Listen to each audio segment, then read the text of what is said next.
time we give back. Sow a seed and show someone where love's at. Even if you don't give a dime, give your heart and share your time. Help somebody else in life. Give back. Let's give back. Welcome to this episode of Ignite, Empower, Transform. My name is Hosea James Gavan II. We have a very special guest for this episode, Mr. Don Mays, a filmmaker and activist from Providence, Rhode Island. He's got some great stuff that he's going to share with us. Don, thanks for joining us, brother. Thank you for having me. Glad to be here. Finally, man. It's been a minute. It's taken about 40 years for us to have this interview officially. Well, we've kind of worked on it during those 40 years, but this is the culmination of it, we'll say. No question, man. As I mentioned, Don is one of my oldest and closest friends, and he's been doing some amazing work in Rhode Island and throughout the world. And we'll touch on different aspects of what he's done. But Don, will you share with our audience your project in Rhode Island as it relates to Black Lives Matter? Is when you told me about the concept and you shared with me the vision of the project, I thought it was amazing, man. So if you don't mind, if you just talk to our audience about that piece now. All right, glad to. The project is called These Truths, and it's a short film that I did as part of a project with the local professional theater called the Wilbury Theater Group and Waterfire, which is a really cool artistic venue that happens here in Rhode Island. When I introduce myself, I always share with people that I call myself an artist, an educator, and an activist / advocate. So all the work that I do has a social justice element to it, a social justice bent to it, and this piece is that as well. Like I said, the title is These Truths, taken from the Declaration of Independence.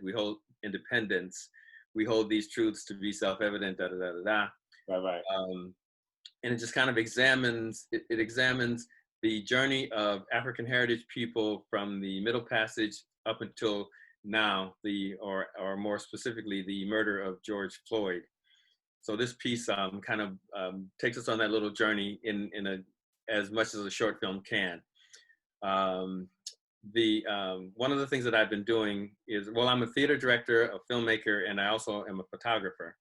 And One of the things that I've been doing is photo documenting the Black Lives Matter protests that have been happening here in the state of Rhode Island. So I've gone to several cities, several communities, and just kind of took a documentarian's perspective of how the protests were unfolding, who was attending, what was being said, and the kind of passion and intensity that was that the crowd brought to the protests. Can I ask you a quick question? And not to interrupt. Well, I'm interrupting, but I want to get this question in. Yep. One of the positions that I've heard taken from some of the national leaders is in relation to these Black Lives Matter demonstrations and protests is the fact that there's a question about the control aspect, where we see excessive violence, looting. Did you in your documentary in Rhode Island, did you experience or see anything like that? Actually, that's a false narrative. I think there's been documented that 93% or so of the Black Lives Matter protests were all peaceful. The violence either happened after or by agitators who were actually not part of the Black Lives Matter, but actually folks who were opposed to Black Lives Matter, wanting it to appear that Black Lives Matter protests were violent. But violence has not been a part of any of the protests that I've witnessed. And for most of the protests around the country and around the world, the violence didn't come from the Black Lives Matter protesters. That is fact. The myth is that is anything else you've heard. I wanted you to bring that out. I kind of had that understanding as well, but from a person that is actually documenting from a professional standpoint these events, it's important to get to communicate that and get that information out, because that false narrative, unfortunately, is being politicized And Yep. we want to make sure that uh, that doesn't become the narrative that people actually embrace, but Right. they get a true understanding that it's been peaceful, it's been about the message, and I think that's where those when you think about the concept in terms of what they're protesting, sometimes the focus is shifted from the actual message to It's the it's Bible. an it's an age-old tactic that they always use. Colin Kaepernick is a prime example. It was never about the military or the flag. It was always about police brutality, and they deflected. Yeah, no, the protests that I witnessed or that I documented all were very peaceful. And a lot of people, well, when I did the screening of the film for the Decameron, These Truths was a short film that I did, and there was time after the film to have a discussion. And in all the discussions, the question that you asked came up very often, but also people were asking me, was I hopeful? They wanted to compare these protests to those of the 60s, the civil rights movement. And the thing that I always said or found myself saying is that uh, the difference that I'm seeing now is back in the 60s, it was mostly us. Like 99% of the people protesting were Black Right. and were directly affected by the issues that were being protested. Today, the majority of the protests that I've gone through have been white people. Excuse me. Wow. Sorry. No worries. Um, the majority of the protests have been white people. Right. And the thing that's encouraging, so having a diversity of the population attending the protests has been really encouraging. Then the other thing that's really encouraging is that it's young people. A lot of young people are coming up in leadership roles. The biggest protest that we've had, I think the biggest protest in the state of Rhode Island was 10,000 people gathered at the steps of the State House, and it was organized by 3 high school students. Wow. Yeah, so, and it brought people from all different backgrounds from all across the state to the State House to That's participate amazing. in the protest. That's amazing, bro. And the young people were on the speaker's podium. They carried the entire program. And then the other thing that I'm encouraged by is that women are leading this. That protest was done by 3 high school young women. Women have always been involved in the protest, but they've always kind of been forced to a back seat. Here, the young women are taking the front seat, and they are a force to be reckoned with. And it's just amazing to see that happening, not just here, but across the U.S. and around the world, actually.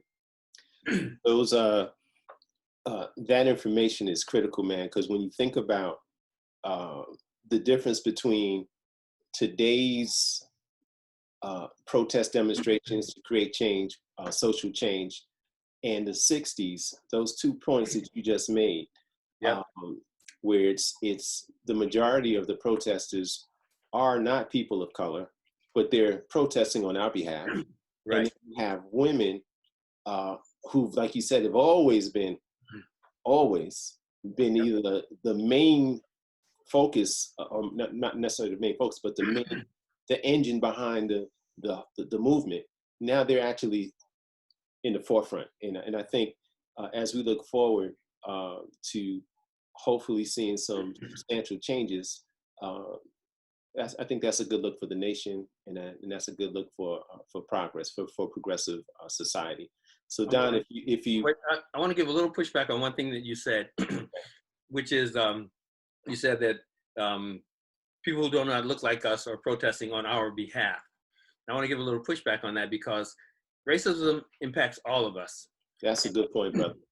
And they shouldn't be looking at it as doing it on our behalf, but on their own behalf, because they have work to do in order for this change to happen. If they're not doing the work that they need to do, it won't happen. That's a very We've been doing our part, and we don't need them to do our part. They need to do their own part. So they're finally stepping up. I mean, the realization of how how horrifically George Floyd was murdered made them kind of step up and say, oh, these Black folks all these years, maybe they did have a point, you know?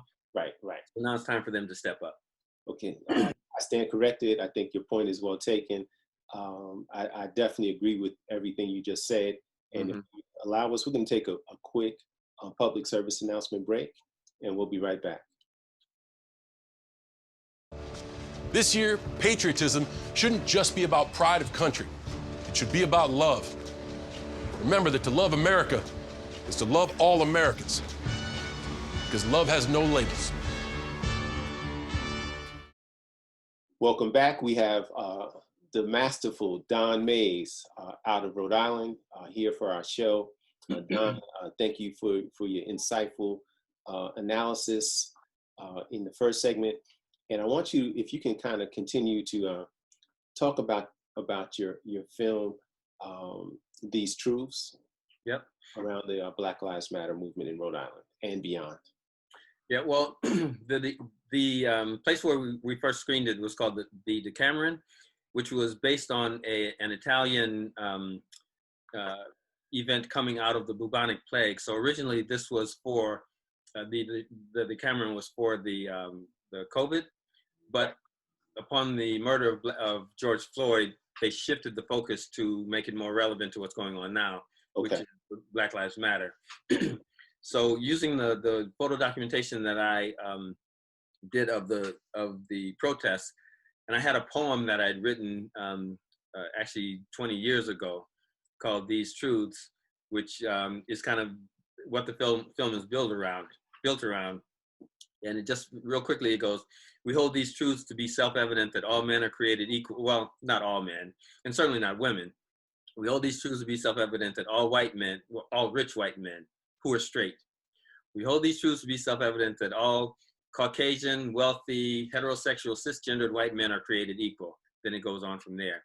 So it kind of illustrates how these truths have never been an actual truth for most of America, of folks who live in this country. And certainly with slavery, Jim Crow, the mass incarceration, all of those things fully depict how far away we are from actually being able to live out the truths that are supposedly given to us as a natural part of being citizens of this country. Right. So that's what the film is about. Right. And what do you hope to? What is your objective? What do you hope to accomplish with the film? Well, I want it to resonate as one of the voices that is giving pushback against all of the inequities that are taking place in this country. The Black Lives Matter movement is going down one vein, but we need several different platforms and avenues to get that message out, to get people inspired, to get people active in forcing change. And with the world's eyes on us as they are now, we really need to be adamant. We need to be as vocal and as present as possible, getting the message out that change has to happen. Right. And if we're not all doing our part, and this I consider my part of getting that message out and providing it to as broad an audience as I can. So a film, I think, will have a further reach than I personally can as a local educator, filmmaker, theater director. And as you mentioned earlier, man, just being able to present a perspective that gives a more honest and true reflection of how the demonstrations are going. And, the fact that you have someone like yourself that's able to have that vision to see that, this is sort of like the eye on the prize, have the eye on the prize for the civil rights movement. But, we can have someone like yourself documenting and giving us a perspective for generations to come, So I applaud your vision. I applaud your work. When can we see it? When we have an opportunity to actually see the work, and how can we see it? Well, as I was invited to do the Decameron, like I think mid to late July, and then the screening was at the beginning of the end of August, beginning of September. So it's still a work in progress. My hope is to finish it by the end of October. and then I'll submit it to film festivals. And there are some restrictions with film festivals, so I don't know that I can put it out online before I submit it to certain film festivals. So my hope is to put it into film festivals with deadlines coming up at the end of the year, beginning of next year. And then certainly by midwinter, I should be able to put it out there on a website that's being developed. And get also looking to create a YouTube channel. So there will be opportunities there. Okay. For folks to see it. Okay. In general, if just get kind of, you and I, we through the years, I've had the opportunity to visit you out in Rhode Island. But for people who are not necessarily familiar with that part of the country, just kind of give and I've heard you talk about the spirit of Rhode Island, and the way that people have a certain approach to politics. Just kind of give people a sense as to the political climate, the racial climate in Rhode Island today. Okay. Well, politically, looking at it from a national perspective, Rhode Island is deep, deep blue.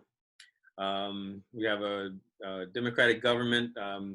Most of the state legislature is Democratic, and all of our national representatives and senators are Democrats.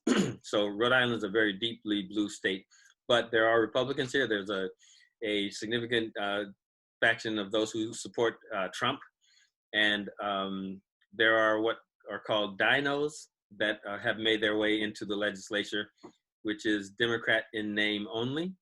Oh, that's interesting. So, yeah, a lot of their politics are considered moderate Democratic views, but in my estimation, they look very conservative, kind of Republican views and ideals.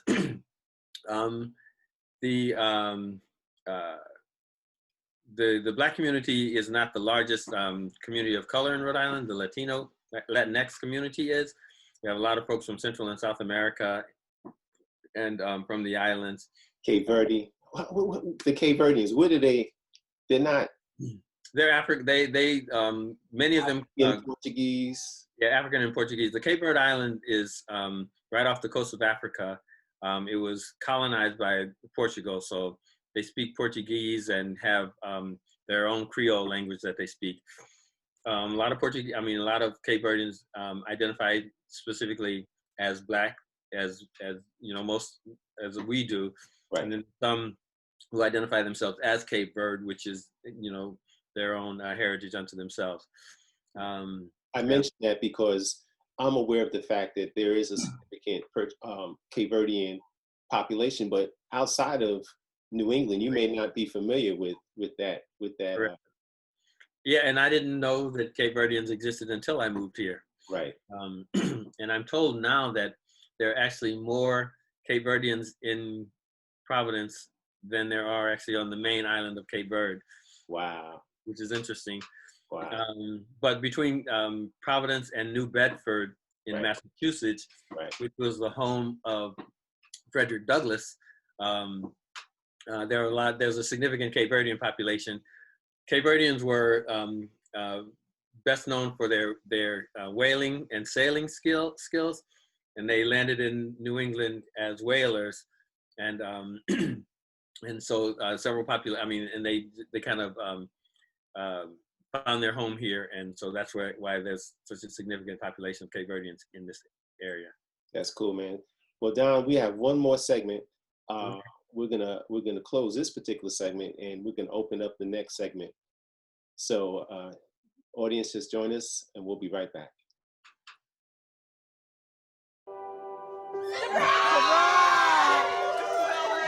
I see the future is really bright for me. The high school diploma is just added to the confidence, and now I feel unstoppable. Find free adult education classes near you at finishyourdiploma.org. Welcome back to this final segment of Ignite, Empower, Transform. My name is Hosea James Gavant. I'm here with Don Mays, a filmmaker, educator, civic leader in Providence, Rhode Island. Don, you have done some amazing projects throughout the years. You know, I'm familiar with the project you did out in Uganda. Hopefully at another time we'll be able to talk about that. Mhm. But right now, it is so important as we, when we're dealing with image issues for our community, right? We have been, in the 400 years that we've been connected with this country, we have made so many contributions to American society, but it doesn't seem like our contributions have been appreciated, right? I know that you have worked on a specific project that deals with the Rhode Island Regiment that had an impact on the Revolutionary War, and I would love for you to talk about that, because I think it is so valuable right now for us to create as many opportunities to paint our picture and promote our contributions, because right now it's critical, I feel, more than ever before. Right, and yeah, a lot of people, most people outside of Rhode Island don't know about the Rhode Island 1st Black Regiment. During the Revolutionary War, Washington was needing each state to provide soldiers for the Revolutionary War, and a lot of states didn't have enough men, or not enough men were volunteering. So the idea of bringing in freed Blacks and enslaved Blacks into the revolutionary cause was floated throughout. A lot of states were against that because they feared what would happen if you put guns in the hands of enslaved Blacks. But Rhode Island was the only state to create legislation to free enslaved Blacks to fight in the revolutionary cause. So I think it was August of 1775 where legislation was passed to free Blacks.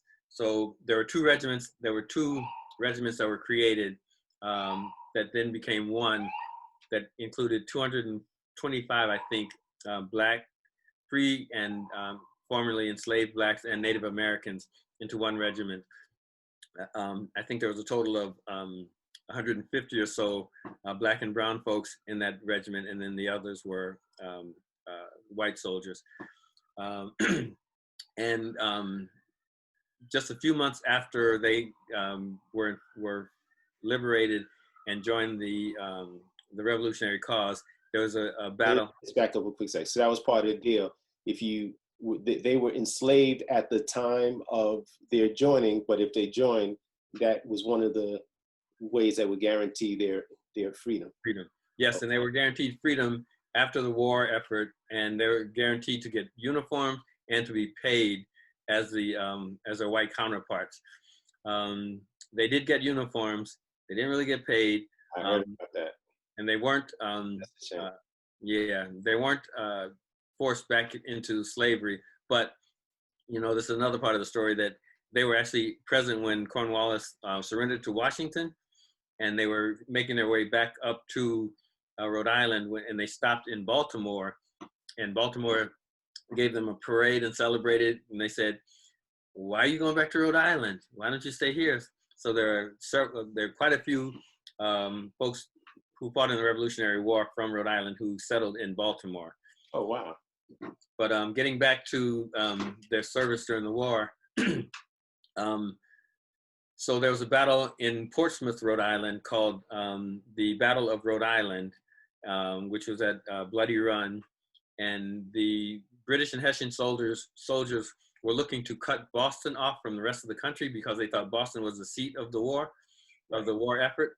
So they said if they could cut Boston off, actually cutting off the head of the war, then that would give them an advantage. Right. So they entered the Newport Harbor, and the French were our allies, and they were supposed to help with the battle, but there was a hurricane and the French got sidetracked. So these Black soldiers were brought in to hold off the British and Hessian soldiers. And the Hessian soldiers were the best trained soldiers in the world at the time. Excuse me. All this talking. And the Black Regiment was able to hold off the two onslaughts of British and Hessian soldiers at the Battle of Bloody Run, which is the Battle of Rhode Island. Right. And basically save the war effort, which is, goes unnoticed or unheard of by most people. Let me make sure we get the proper perspective. So there was a critical juncture in the Revolutionary War, where they had this major battle that was basically trying to turn the tide of the war. So the black troops turned the tide of the war. Well, no, it could, if the British and Hessians had been successful, it could have turned the tide of the war. But we didn't let that happen. Those Rhode Island troops did not let that happen. Correct. That's amazing. So that's a story that I don't think, to say, I would say 5% of Americans may know that story. Right. Not even all Rhode Islanders know that. That's sad. Yeah. That's sad. There's a term called deeds of uncommon valor. I think there was a movie made with that title. That term actually came from a Hessian soldier in reference to the Black Regiment soldiers. I can't remember the exact quote. Hopefully I can find it for you and get it to you. But the Hessian soldier, observing the fortitude of the Black soldiers, said, these Black soldiers fought with deeds of uncommon valor. With the onslaught coming, they just didn't back down.